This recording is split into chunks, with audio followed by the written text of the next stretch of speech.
For the first time ever, women will be able to get birth control without a prescription. The FDA approved the medication last week, and O-pill is expected to be available on store shelves early next year. We wanted to bring in Dr. Natalie Gentile from Direct Care Physicians of Pittsburgh to share what you need to know about taking the pill for this week's Wellness Wednesday. This was really big news, though, when it came out last week. It really is. I'm a family medicine physician, so I've been doing, all ages of care, and I do gynecology, and this is something that's a new development that's very exciting for our field. So let's talk about, I think many women know how the birth control pill works, but what about this specifically? Because this is what someone might consider the mini pill. Right. So a lot of times when people hear birth control pill, they think of combined oral contraceptives. So these have estrogen and progestin component. These are, like you said, mini pill, progestin only. So they're maybe different than what people are associating with when they hear the pill. And so what do these two hormones do, and how does progestin work? Yeah, so the progestin is going to change your cervical mucus. It's going to change the lining of the uterus, mainly making it like not a great environment to create a pregnancy. Okay. When we add that estrogen component into it, that'll start to affect ovulation. It also affects hormones in a different way, like helping acne, right? There's added benefits to that combined option. Right, and so this is just going to create a more hostile environment for fertilizing. This coming out, this is the first time in forever since this happened, but you said that there is a component to this where you need to educate yourself on hormones because it is still hormonal.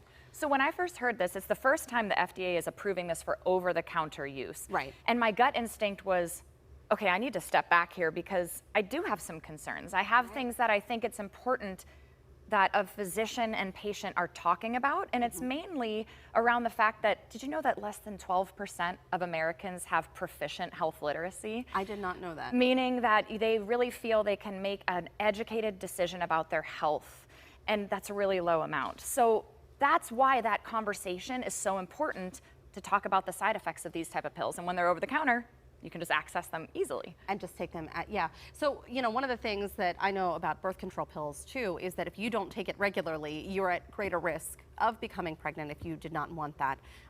So even things like that, like having that knowledge, talking with your physician about the importance of taking it daily. With the mini pill, with these progestin-only pills, you need to take it within 3 hours every day of the time that you're supposed to be taking it. So if 9 a.m. is your time, don't take it past noon. Right. Don't take it before 6. And in fact, you need to be using a backup contraceptive method like condoms if you miss that window. So they really are pretty strict on how frequently or how consistently you should take it.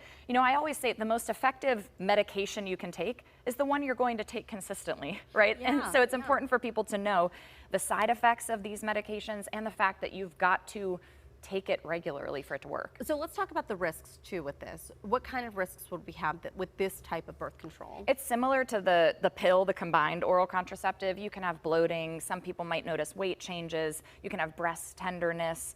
But really with the mini pill, it's the irregularity of your cycles that I think people find off-putting. So in the studies that were done for this to become FDA approved for over-the-counter use, most of the people dropped out of use of this pill because of the irregular bleeding. And a lot of that comes back to they're not taking it on time every day. Yeah, you got to take it regularly.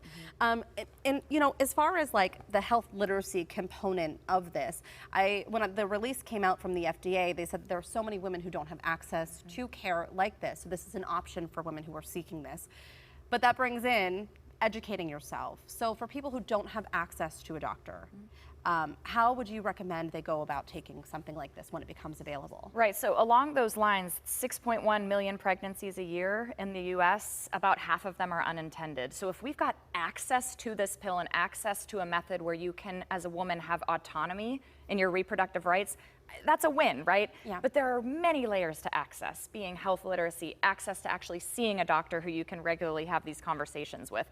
So if you don't have that type of access, you've got to look at the pill that you're buying then over the counter and what the side effects are, really educating yourself on the prescribing information, even talking with a pharmacist, who are far more accessible theoretically at these pharmacies than maybe getting into a clinic. And that's really good advice too. Is there any other advice that you would give to women out there if they're thinking about looking into this or taking it when it's available? Because we're talking like not just your local pharmacies, but this might be available at grocery stores and other convenience stores. This is different than taking a Tylenol or an ibuprofen, right? This is a bigger deal. This is a hormonal medication. If you do have the opportunity to talk with your physician, strongly would recommend that.